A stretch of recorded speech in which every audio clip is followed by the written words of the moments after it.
Hello everybody, NitPicker here, complaining about issues great and small for your entertainment, and today we're going to be talking about Life is Strange Remastered Collection. Square Enix and Fourth Floor, sorry I didn't shout you all out last time, that's my bad, have once again allowed me to enter into the world of Life is Strange once again. Thanks to Square Enix for giving me a review code for the game, though keep in mind, as I said before with True Colors on Switch, this video will have my opinions and my opinions alone. Square Enix did not make me say anything, which may become evident very soon.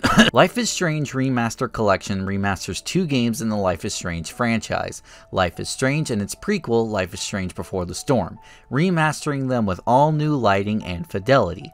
So what do I think about these games? Do I think the remasters are good? Well, let's find out. Let's nitpick Life is Strange Remastered Collection.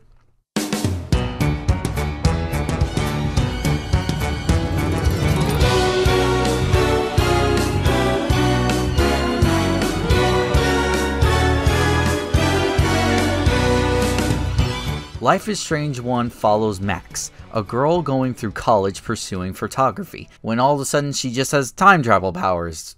Okay, after trying to save a girl in the bathroom from Nathan Prescott, the son of a rich family who basically pay for the school, so therefore he feels like he owns the place. After going back in time and saving the girl, it turns out to be Chloe, Max's old friend, who have a bit of a fight but then have a tender reconnection over the course of the story. Over the course of 5 episodes, you will also be following the mystery of the mysterious disappearance of Rachel Amber, but the more you go down the mystery, the more dark and unsettling the plot will unfold. I don't want to get into any spoilers, and to be honest, the plot can be a little complicated, so I kinda couldn't even if I tried. If you're getting into these games through True Colors, I recommend not expecting the same tone. The game is way more depressing, and more importantly, more unsettling. The game is violent, the plot is about drugs, sexual themes, suicide, and some other things. So if you're going to play this game after this video, just make sure to expect all that going in. I kinda wasn't, and whew, this game hit those topics really hard. Don't worry, there's nothing offensive with this game. It's just very adult and leads into a lot of dark areas, so if that's your sort of thing, you will get that, don't worry. But a lot of people aren't, and that's completely understandable. I recommend doing your research on the game before picking it up, just to make sure this game doesn't lead into anything that may trigger you or anything like that. Anyway, all that aside, the game is Life is Strange, so obviously you must make choices, and make no mistake, this game will throw you into a lot of scenarios where you have to make gut-wrenching choices as you proceed through the story. So much so that I had to think long and hard about a lot of choices before I made them, kinda pausing the game and just leaning my chair back and thinking to make sure I made the right choice. And not to mention the sound it makes when you're making a choice that will impact the story dramatically really gets you nervous. But other than making choices, do you do anything else gameplay-wise? Does your time manipulation have any effect on the gameplay? Yeah. The gameplay of Life is Strange revolves around walking around, exploring, and completing puzzles to progress through the game. And sometimes you will need to use your time manipulation to solve these puzzles. Sometimes the game treats this mechanic like a cheat code. Like there's this one part where you have to get into a door so you blow open the lock, but it sets off an alarm and you just walk in the room and set time back to open the door from the other side. But it's fun. It really makes you think outside the box. I really like it. The problem is, a potential problem you could run into is that the puzzles can be either extremely obvious or complete pace breakers, especially when you're in an emotional moment and you're frustrated with a certain puzzle. It can kind of take you out of the experience a bit, but it's not really that bad, mind you. It can just happen every now and then. I definitely did have to pull out my phone and check some things to figure out how to get through certain puzzles. However, along with the time manipulation for the gameplay, they can also impact how you make choices, because you can make certain choices, then rewind and see what the other choice was before you make your decision. Now, this is a brilliant game mechanic, but it can make these choices feel kinda less desperate to pick the answer. Like there are choices that seem right to you, but then you pick the other choice via time travel and realize that choice may be better. Now, there are many times where those two options can be really hard to pick, adding more stress to your choice. However, I do feel as though this system is kinda overblown. I really like Life is Strange True Colors, but one criticism that people had with the game was that we went from time manipulation to reading people's minds, and in my opinion, Is that really a bad thing? Because honestly, I don't mind it. It keeps these games different and separate from each other. It's like Mario Sunshine compared to Mario Odyssey. Like, yeah, Sunshine has FLUDD and Odyssey has Cappy, and you can argue that one is better than the other, but it makes those games distinct and different from each other, changing the game while keeping the main mechanic intact. It's just a different flavor now with the new tools. You can argue that time manipulation is more useful, but you could also argue that it's OP, making these two games completely different from each other. Both the same game, just two different flavors. Do you want a pizza with pepperoni, or do you want a pizza with chicken? They're both pizzas, they just taste different because of the toppings that were put on.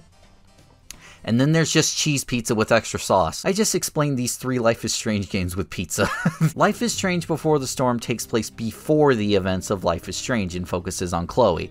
And God, does it focus on Chloe? Chloe, of course, doesn't have any powers, but she does have the power of the sauce, because her gimmick is that you can backtalk people in order to get what you want, and roast the fuck out of them stylistically. Big ass ears, nigga, like Bambi. Before the Storm is another great entry into Life is Strange. However, I couldn't finish it. I can't really explain why, but something just deep inside me did not want to finish this game. It's not like I didn't like it, far from it. It's just that the story felt very personally emotional. I couldn't tell you why. Anyway, alright, so let's talk about the remasters. Now, I do want to make clear that I never played the original Life is Strange. I went fully blind to this playthrough, which is why I got caught off so much by the dark themes of the game. But I have seen some footage of the game here and there, so before we start all that, the main thing I want to ask is that, does a PS4 game from 2015 really need a remaster?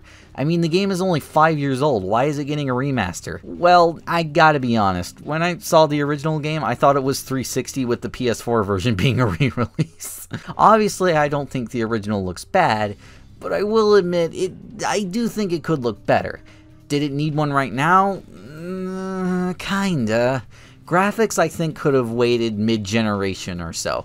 However, the real reason I think they went back and remastered these games were due to the facial animations. For example, the argument scene in Life is Strange 1 got some additional facial animations, where Max actually looks angry at David, compared to the original where her face looks barely affected. However, I have heard opinions about some faces looking worse than the original, which obviously I cannot confirm or deny because I don't know enough. But for me playing the game blind, I didn't notice anything weird. What I did notice was weird though. There are some weird visuals mainly to do with the lighting. Like, look at Joyce's diner. It's so dark in here I can't see a thing. What about the opposite problem? Here in one of the college dorms, the rooms are so bright but dark at the same time, making them look damp, I guess is the correct word? Yeah, I don't know. I went back and looked at the footage of the old Life is Strange, and yeah, the facial animations are way worse, but I think the game does look way more colorful and less damp. But you are sacrificing the better facial animations, so it's hard to say which to sacrifice. Do you want better colored visuals, or do you want better facial animations? It's hard to decide, and in my opinion, you shouldn't have to do that. The remaster should just look better, but there are a few other problems I have with the remaster other than just visuals. But let's start off with something I don't know whether I can complain about or not. I've been leaving this up until now, but I have to admit something. I did get a review code for this game, like I said earlier, and I did ask for a PlayStation code. However, they gave me a Steam code instead, and it turns out that Square Enix only sent out Steam codes for this specific release. So I was forced to look at the game on PC, and I don't have the greatest PC in the world. In fact, some argue it's shitty, even though I think it's just okay. And Life is Strange doesn't feel like it should be that taxing on my PC, right? I mean, I have a GTX 1050 Ti, and the game on the Steam page recommends 1060, so it's just under the recommended specs. And the game did run at 60 FPS smoothly, so can somebody please tell me, is it just me, or does the game have frame drops? I got some nasty frame drops at some points during my playthrough, and sometimes those frame drops would happen during scene transitions, which would then unsync the audio. I have no freaking clue if this is my fault or not. I wish I could tell you, but I can't confirm for certain. Maybe it wasn't my computer? Maybe it was OBS taking up too much power, therefore dropping frames on the game? I don't know. But Before the Storm ran on Unity, and that ran just fine with no frame drops at all, so maybe it's an Unreal Engine issue that's just not messing well with my rig? So you might get frame drops, especially if you have a PC closer to my spec range. I'm not going to say you will because that would be unfair to the game, but all I'm going to say is that on my setup, with my specs, I did get some frame drops sometimes with the cutscenes getting desynced. You know what I can complain about though? That's definitely not my fault. It's shit like this. What the heck is going on here? You know how I brought up how there was a suicide later in the game? Well, it's kind of hard to take a suicide seriously when you can see the debug on the subtitles. Yeah, I don't know what happened, but during my playthrough starting with the second episode, my game just started showing debug text for the subtitles rather than, you know, the subtitles. So I had to wind up just turning them off by episode 3. And every time I turned them back on to see if it fixed itself, it never did. How does something like this even happen on accident? I don't know if this is in the original game or not, but when you first meet Frank, you have a choice to shoot him. I wanted to see what happened with the other option, so I reversed time back to before the choice and wound up before the cutscene and needed to talk to Chloe, and I couldn't find her anywhere. I restarted the game and made the choice. Then out of curiosity, I wanted to see if it would happen again, so I reversed time and there's Chloe where she's supposed to be. But I will admit, the game isn't unplayable. It has some pathetic issues that need to be fixed, and some problems that remasters seem to be falling in nowadays. However, unlike games like GTA Trilogy, the game isn't worse than the original. I'd say it is a playable version with some very obvious upgrades, but unfortunately just some downgrades that I cannot accept.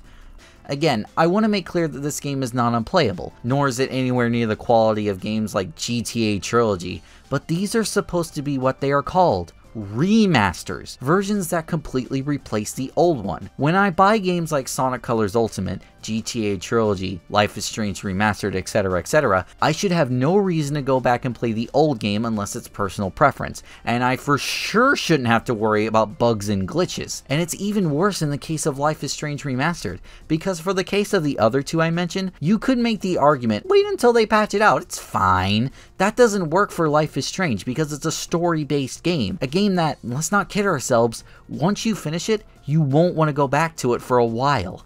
When you remaster a game, these companies need to realize that these aren't just ways to exploit nostalgia. These could rebirth or birth new interests in the game or franchise. What if somebody played Life is Strange Remastered and had a worse time with it compared to if they played the original? What are they going to think of the original game or the entire series? They may not even play True Colors or Life is Strange 4 if that becomes a thing, you know what I mean? Start treating these remasters with more value and respect, and also price them fairly. 2021 to 2022 was probably the worst years for remasters because of the amount of low-effort garbage that came out, and I want to make crystal clear that Life is Strange is not garbage tier. They did make improvements to this game, more than the other two remasters I had mentioned earlier, and who knows, maybe they will patch out all these issues. But I wouldn't count on that, and these companies need to stop counting on that. Anyway, I'm sorry for that little tangent. Regardless, I do think Life is Strange at its core is really good. The core game was a great story with really great choices, most of them being really gray and not black and white. But do I prefer it over True Colors? Well, I don't know. I didn't really like the ending of Life is Strange 1 that much, really. You may like it, but I didn't. There are two endings depending on what choice you made, and to be honest, I think both are really unsatisfying and stupid. But we'll talk about it maybe some other time. I don't have the energy to talk about it right now. So, would I recommend Life is Strange Remastered? I'd wait a little bit to see if they iron out the kinks. The Switch version has yet to release, and if Square Enix / Fourth Floor don't erase my existence, I'd totally be willing to give that a look. And who knows, depending on what I got going on around that time, maybe I'll give Life is Strange Remastered Collection another look. I do really hope the Life is Strange brand continues after True Colors. After playing these two games along with True Colors, I definitely think these games would make a great franchise. So we'll see how this continues. Thank you guys so much for watching this video. If you like it, make sure to hit that like button, show Square Enix that you like these videos, and subscribe if you're new. Got a bunch of great content in the works, and I'll see you in the next one.